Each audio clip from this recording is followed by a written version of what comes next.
হরে কৃষ্ণ, রাধে রাধে। মৌমিতা পরিবারে আপনাদেরকে জানাই অনেক অনেক শুভেচ্ছা ও অভিনন্দন। আজকের আলোচ্য বিষয়টি হচ্ছে ধর্ম বড় নাকি কর্ম বড়। শ্রোতা বন্ধুরা, আজকের এই ভিডিওটি আপনাদের কাছে কিন্তু খুবই গুরুত্বপূর্ণ হতে চলেছে।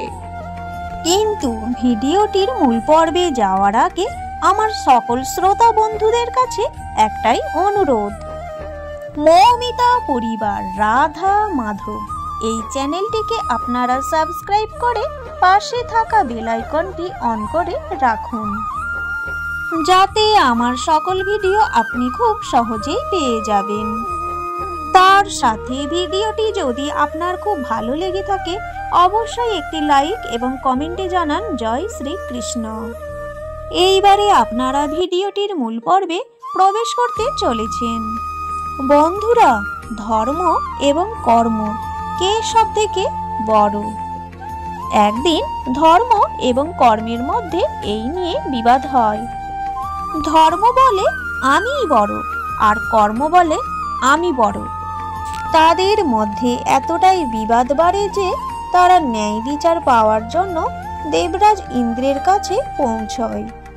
তাদের দুজনকে দরবারে দেখে দেবরাজ ইন্দ্র বলেন, হে ধর্ম এবং কর্ম, আপনারা কি উদ্দেশ্যে আমার এই দরবারে এসে পৌঁছেছেন? শীঘ্রই তা বলুন। তখন ধর্ম এবং কর্ম দুজনেই বলে, হে দেবরাজ ইন্দ্র, আমাদের দুজনের মধ্যে বিবাদ হয়ে গেছে। এইবারে আপনি বিচার করুন, কর্ম এবং ধর্মের মধ্যে কে সবথেকে বড়? এমন প্রশ্ন শুনে দেবরাজ ইন্দ্র খুবই চিন্তায় পড়ে গেলেন। তিনি ভাবতে লাগলেন এদের দুজনের মধ্যে কে সবথেকে বড়। তিনি কিছুই বুঝে উঠতে পারছিলেন না। তখন দেবগুরু বৃহস্পতি বলেন, হে দেবরাজ ইন্দ্র, এর সঠিক উত্তর একমাত্র বিক্রমাদিত্যই দিতে পারবেন, যিনি এখনো এই পৃথিবীর লোকে রয়েছেন। আমাদের সকলের উচিত তার কাছে যাওয়া। দেবগুরু বৃহস্পতির কথা শুনে দেবরাজ ইন্দ্র ধর্ম এবং কর্ম বিক্রমাদিত্যর কাছে চলে আসেন। রাজা বিক্রমাদিত্য ছিলেন খুবই ন্যায় পরায়ণ, দানী এবং ধর্মপরায়ণ। তিনি যখন তার দরবারে সকলকে দেখলেন তখন সকলকেই তিনি প্রণাম করলেন এবং বললেন, হে দেবগণ, কি কারণে আমার দরবারে আপনাদের আগমন? আমি আপনাদের কি সেবা করতে পারি? দেবরাজ ইন্দ্র বললেন, হে রাজা, আমি একটি সমস্যার মধ্যে আছি, আপনি বলুন। ধর্ম এবং কর্মের মধ্যে কে সবথেকে বড়? রাজা বিক্রমাদিত্য বললেন, এর উত্তর পেতে আপনাদেরকে আমার সঙ্গে বনে যেতে হবে, তবেই আপনারা এর উত্তর পেয়ে যাবেন। তৎক্ষণাৎ সকলেই বনে পৌঁছালেন। বনে পৌঁছানোর পর রাজা বিক্রমাদিত্য ধর্মকে জিজ্ঞাসা করলেন, হে ধর্ম, তুমি বলো, তুমি কিভাবে বড়? ধর্ম বলে, হে রাজা, আমি যদি ঘুমিয়ে পড়ি সংসারে অন্যায় অত্যাচার বেড়ে যাবে, তাই আমি বড়। রাজা বিক্রমাদিত্য তখন কর্মকেও জিজ্ঞাসা করেন, হে কর্ম, তুমি বলো, তুমি কিভাবে বড়? কর্ম বলে, হে রাজা, আমি যদি ঘুমিয়ে পড়ি তাহলে সংসারে কোনোমতেই চলবে না, তাই আমি সবথেকে বড়। রাজা বিক্রমাদিত্য মনে মনে কিছু ভাবছিলেন। ঠিক তখনই তিনি জঙ্গলের মধ্য দিয়ে একটি ব্যক্তিকে হেঁটে যেতে দেখলেন। তখন রাজা বিক্রমাদিত্য কর্মকে বললেন, তুমি ওই ব্যক্তিকে জিজ্ঞাসা করো যে সে কোথায় যাচ্ছে, তাকে তুমি সৎ পথে কর্ম করাও এবং তুমি তোমার চমৎকার দেখাও। তখন ধর্ম বলে, রাজা, আমি ওই ব্যক্তির ধর্ম হয়ে ঘুমিয়ে পড়ছি, কিন্তু আপনি কর্মকে ওই ব্যক্তির কাছে পাঠিয়ে দিন। এই বলে ধর্ম ঘুমিয়ে পড়ে আর কর্ম ওই ব্যক্তির কাছে চলে আসে আর বলে, হে মানুষ, তুমি কোথায় যাচ্ছ? তখন ব্যক্তিটি বলে, আমি আমার গুরুদেবের দর্শন করতে যাচ্ছি। তখন কর্ম বলে, হে মানব, আমি আপনার কর্ম হই, চলো আমিও তোমার সঙ্গে যাব, আর তুমি তোমার গুরুদেবের কাছে একটি ভালো বরদান চেয়ে নেবে। ওই ব্যক্তিটি খুবই খুশি হয়ে গেল এবং গুরুদেবের দর্শন পাওয়ার জন্য ব্যাকুল হয়ে পড়ল।